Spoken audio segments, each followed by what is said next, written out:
Hola, bienvenidos a este episodio titulado Reformas Educativas en México. Soy la maestra Angélica Hidalgo y el día de hoy hablaremos sobre las reformas educativas en México y cómo a lo largo del tiempo ha ido transformándose la educación de acuerdo a los intereses políticos y sociales a los que nos enfrentamos en cada sexenio presidencial. Para iniciar, definiremos qué es una reforma educativa. La reforma educativa son las transformaciones del modelo educativo con el objetivo de mejorar la calidad de la educación, buscando la mejora de los aprendizajes. El artículo 3 constitucional es el encargado de reglamentar la educación en México. Al concluir la Revolución Mexicana, existió la necesidad de establecer las bases para lograr estabilizar el país. En el artículo 3, la educación laica y gratuita se marcó con los derechos sociales y representó la visión del momento con relación a la instrucción de los grupos bajo un nuevo principio, que excluía por completo la participación de la Iglesia y pretendía ser más equitativa.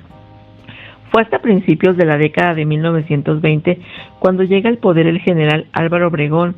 Una vez creada en 1921, la Secretaría de Educación Pública comienza a madurar una primera reforma constitucional en materia educativa, con la entrada de la educación socialista del presidente Lázaro Cárdenas, que establecía además excluir toda doctrina religiosa, combatiría el fanatismo y los prejuicios.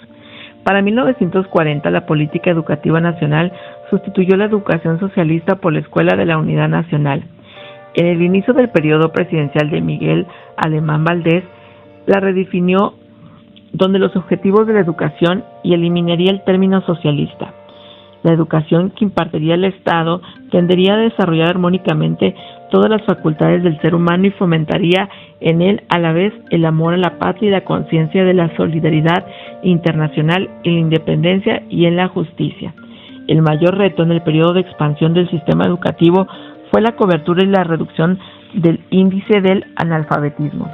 Durante el gobierno del presidente Carlos Salinas de Gortari se iniciaba con el neoliberalismo en México. Se caracterizó por la venta de empresas públicas a la iniciativa privada. Incrementó la participación de la iniciativa privada en la apertura de escuelas para las siguientes décadas. El gobierno salinista estableció un proyecto titulado Programa Nacional para la Modernización Educativa, que había encontrado áreas como la cobertura, calidad, reprobación, falta de vinculación entre los niveles, centralización administrativa y condiciones desfavorables para el trabajo de los docentes. Para alcanzar las metas del programa, se firmó el Acuerdo Nacional para la Modernización de la Educación Básica. Este acuerdo derivó en una quinta reforma, el artículo 3 y en la expedición de la Ley General de Educación. Los cambios más sustanciales fueron la introducción del nivel de secundaria como parte de la educación básica obligatoria, transferir la operación del sistema educativo a las entidades federativas, la participación de otros sectores sociales en la educación y la revalorización social del maestro.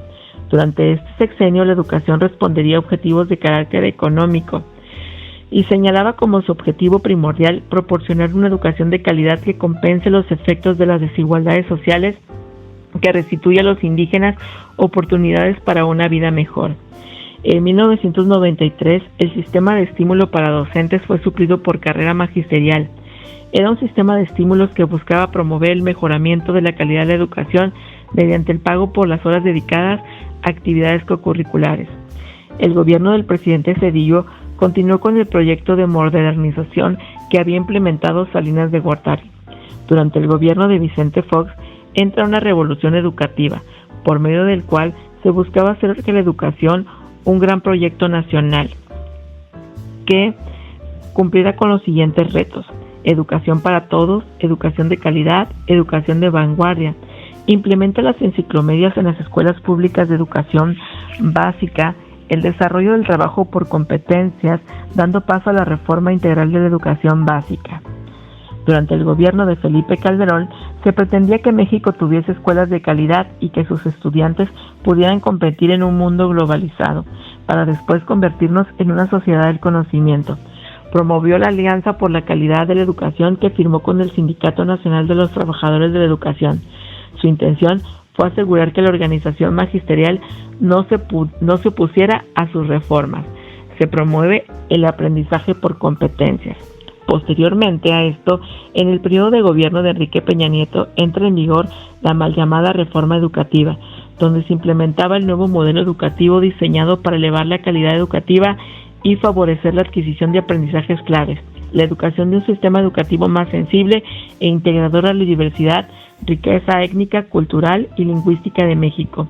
El Instituto Nacional para la Evaluación de la Educación mostraba en las pruebas estandarizadas como PISA que nos encontrábamos en bajos niveles en español y matemáticas.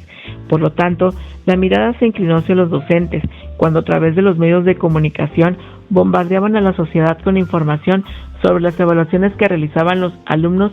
Estábamos como país en los últimos lugares, comparándonos con países de primer mundo, con un sistema totalmente adaptado a las condiciones económicas y sociales del país, mientras en México no se puede adaptar modelos educativos, ya que no contamos con el mismo nivel económico. Esto dio paso a la creación del servicio profesional docente, el cual su objetivo sería establecer un sistema de selección, actualización y evaluación del magisterio, el cual los maestros de México estaban en riesgo de perder su trabajo debido a que establecía el ingreso, promoción o permanencia laboral. Esta reforma le quitó el poder al Sindicato de Trabajadores de la Educación debido a que dejó de otorgar plazas y desvalorizó la labor docente. Si bien es cierto, también abrió una brecha de oportunidades para accesar al sistema educativo y reconoció el conocimiento de los maestros, más no de su labor. Actualmente, con el sexenio del presidente Andrés Manuel López Obrador, le dio otro giro a la educación implementando la nueva escuela mexicana, que busca la equidad, la excelencia y la mejora continua en la educación, para lo cual coloca al centro de la acción pública el máximo logro de los aprendizajes. Se fundamenta en el humanismo y tiene como principales metas la inclusión y la excelencia educativa. Plantea la vinculación con la comunidad y pretende favorecer la autonomía curricular del docente. Esta reforma menciona la revalorización docente, creando un sistema de promoción vertical y horizontal, los cuales permiten al docente, a través de un examen y desarrollo profesional, alcanzar un incentivo económico o bien escalar de categoría.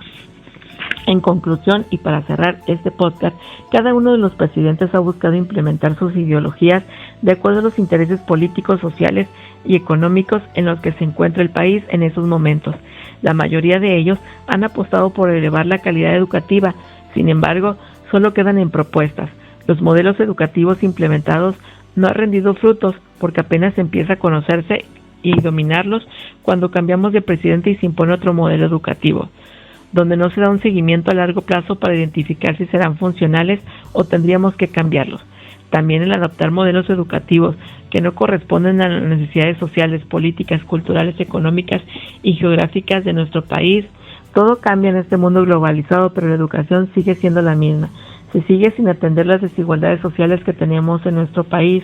Con respecto a los docentes y como maestra frente al grupo, considero que nuestra labor cada vez es más desvalorizada. No se reconoce nuestra labor como profesionales de la educación. Por su atención, muchas gracias.